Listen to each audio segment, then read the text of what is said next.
Well, good morning, it's Mark here for our Thursday thought for the day, and our reflection this morning is going to be coming from John chapter 15, the first 8 verses. Let me just read those now. Jesus says, "I am the true vine, and my Father is the vine grower. He removes every branch in me that bears no fruit. Every branch that bears fruit he prunes to make it bear more fruit. You have already been cleansed by the word that I have spoken to you. Abide in me, as I abide in you.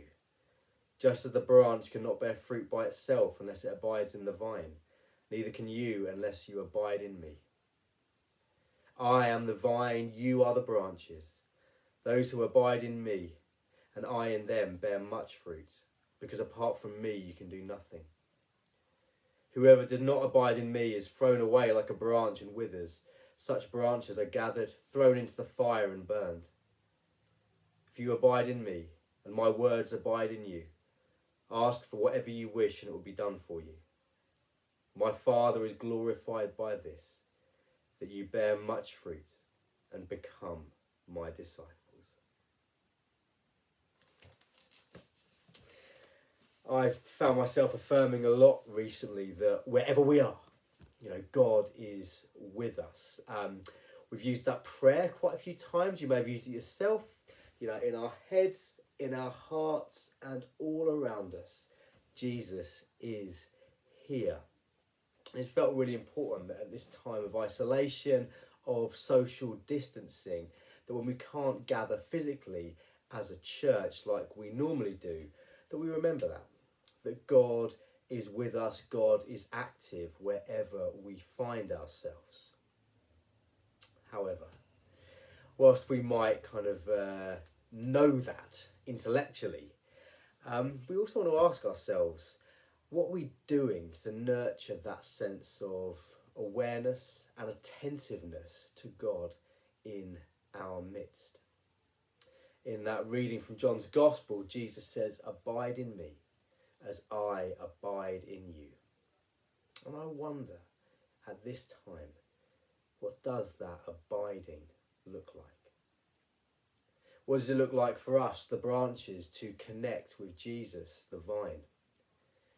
What do we need to be doing at this point?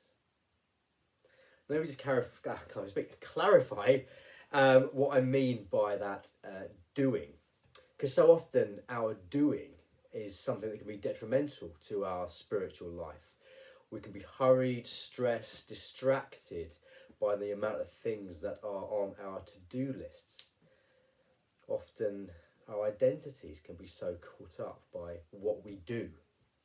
And even in church circles, we can, so to say, get so caught up doing things for Jesus that we forget to spend time with Jesus.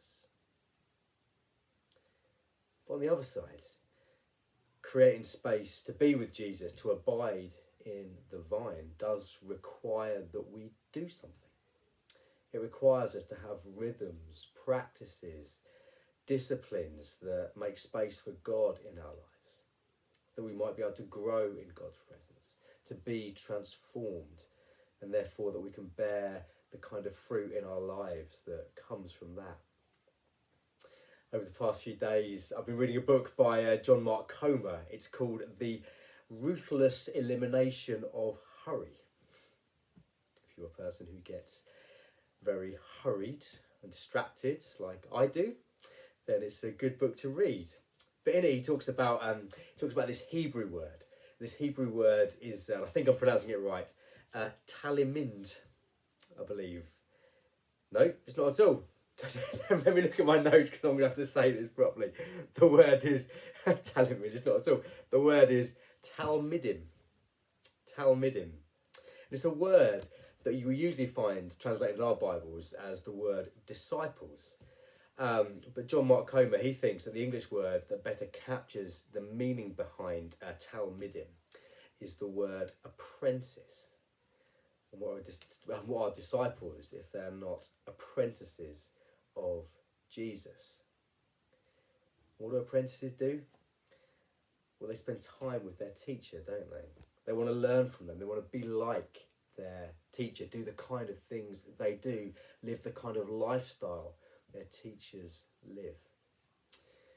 With that in mind, it's really fascinating to notice that with all that Jesus seemingly did, you know, his ministry as it worked itself out throughout the Gospels, that as we read through the Gospels, we so often see Jesus taking himself off to quiet places to be with his Father. Jesus prioritises abiding with his Father. That means he can then live the life that he's called to live.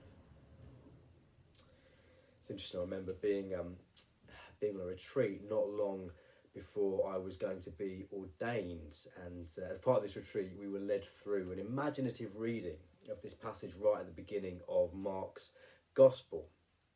And the passage we read, it's in chapter 1 of Mark's Gospel, so right at the start, and it's a busy day for Jesus. Jesus is preaching in the synagogue, he's casting out demons, he heals Simon's mother-in-law, and even sundown cannot provide rest as more and more people are being brought to Jesus to receive his ministry. And then Mark slips in this piece of information that we could very easily overlook. He says that Jesus, in the morning, that while it was still very dark, that Jesus got up, he went to a deserted place, and there he prayed. As part of this imaginative exercise, we were invited to go with Jesus to that place, to imagine what we might say to Jesus and what Jesus might say to us. My way of engaging with that, I asked Jesus a question, and that question was, Jesus, how do you do it? How do you cope with all the demands on your time, all the expectations, all those things that you need to do? Now, I'll be honest, I'm not the kind of person, I rarely kind of hear the voice of God. Some people maybe do hear it. That's never been something that's kind of been a part of my walk with God. But I can tell you that at that moment, I heard, or I certainly felt, Jesus reply to me. And he said, it's because I come here. Because I come here. Jesus always found space to turn his awareness and his attention to his Father. As apprentices of Jesus, we need to make sure that we're doing the same thing. Perhaps that's what Jesus meant when he told his disciples, his apprentices, abide in me. Because it's in that abiding that we find our home. That we find what we need, what we really need to live. I wonder what this looks like for us, maybe particularly for us at this time. Maybe this is part of an ongoing conversation for us to hear from each other and to learn from each other of the sort of practices, the kind of rhythms that we have that help us to do that. So let me just end with this question. What is it we're doing? What do we need to do? What could we be doing that creates space in our lives for us to abide in Jesus? To turn our attention and our attentiveness to God who is with us. Amen.